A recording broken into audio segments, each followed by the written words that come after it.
ամենակարևոր ձեռքբերումը համարում են բնականաբար խաղաղությունը, երկրորդը առողջության ապահովագրության համակարգը եւ սրանից բխող նաեւ սոցիալական հատվածում մեր մյուս ձեռքբերումները, որոնց մասին նշեցի երեք, սկսած կենսաթոշակների շարունակական բարձրացմամբ եւ յետվճարի համակարգը, երրորդ եւ միջև յուրաքանչյուր հաջորդ երեխայի աջակցության ծրագիրը, միջև 2 տարեկան երեխաների խնամքի ծրագիրը, որը բոլոր մայրերին տրվում է, երեխաների միջև 2 տարեկանը լրանալը, եւ երրորդի համար որ մեկը, ասեմ գոնե միջորսին ասեիք։ Եվ պետական համակարգում իրականացված փոփոխությունները, մասնավորապես ատեստավորում, բանակում տեղի ունեցած բարեփոխումները համարում եմ ռազմավարական նշանակության հաջողություն եւ ճիշտ ասած շատ մեծ հաջողություն եմ համարում կատարողականի գնահատման հիման վրա վարձատրության նոր համակարգի ներդրումը պիլոտային, որը մենք հույս ունենք, որ հաջորդիվ աշնանը կամ գարնանը արդեն օրենսդրական կարգավորումներով կարձանագրենք, ընդ որում ես ուզում եմ իմ համոզմունքը հայտնել, որ այս բոլոր հաջողությունները իրենք շրջանաձև են եւ մեկը մյուսին ոչ թե պայմանավորվում են, այլ մեկը մյուսի համար խթան են դարձել եւ այս արձանագրումը շատ կարեւոր է։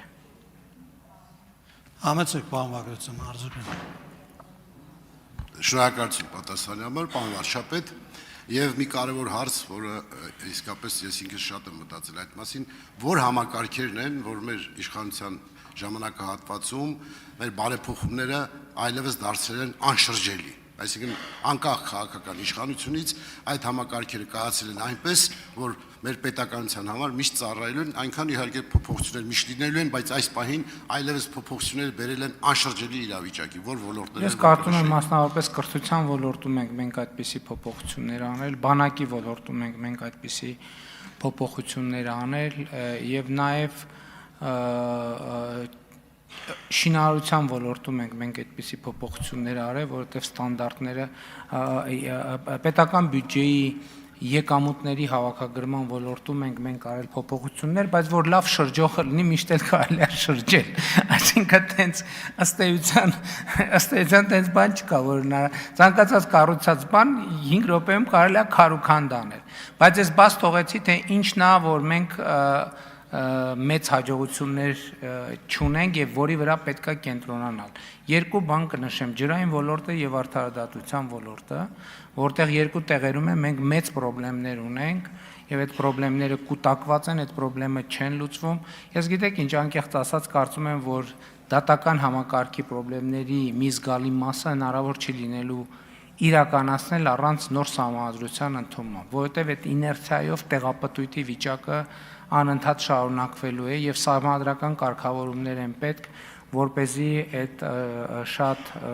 այսպես ասած, արհեստական պատյանները մենք կարողանանք մի կողմ դնել եւ առերեսվել դատական համակարգում առկա իրավիճակի։ Հաջորդ հարցի համար Ալխազ Ղազարյան, համեցեք։ Շնորհակալ եմ, մեծարգո վարչապետ, կառավարության տարեկան զեկույցի շրջանակում ձեզ մի քիչ այլ բնույթի հարց եմ ուզում հնչել։ Դիմությունից գալիս գնում գալիս։ Գրանցվում դուրս են։ Վարչապետ, գրանցվում են, որպեսզի աշխատավարձ ստանան, բայց գնում են, որպեսզի չմասնակցեն նիստին։ Մենք 5 տարի այդ շարժն ենք տեսնում։ Տենց ինչ որ բան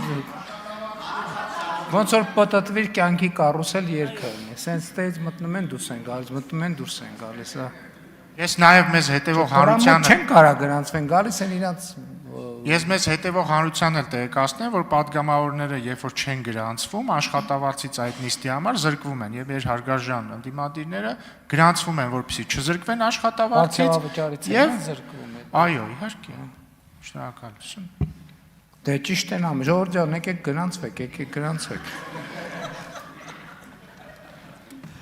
Համեցեք Տիկին Ղազար։ Շնորհակալ եմ։ Ժամանակը վերականգնեք։ Պարոն վարչապետ, Ընդդիմության միության ներկայացուցիչներին կոչ եմ անում գալ, եւ չեք խանգարում դուք ընդհանրապես, եկեք գրանցվեք, գնացեք։ շատ լավ։ Պարոն վարչապետ, Վարկմարկ կունենաք փակելու բան, չգիտեմ։ Կարող է բենզինը թանկացած լինի, չեմ ասում, գնաճի մասին եք խոսում։ Վերջին 2 ամիսն է մնացել, հա։ Տիկին Ղազարյան, հա պատասխանեց պարոն վարչապետը ձեր հարցը։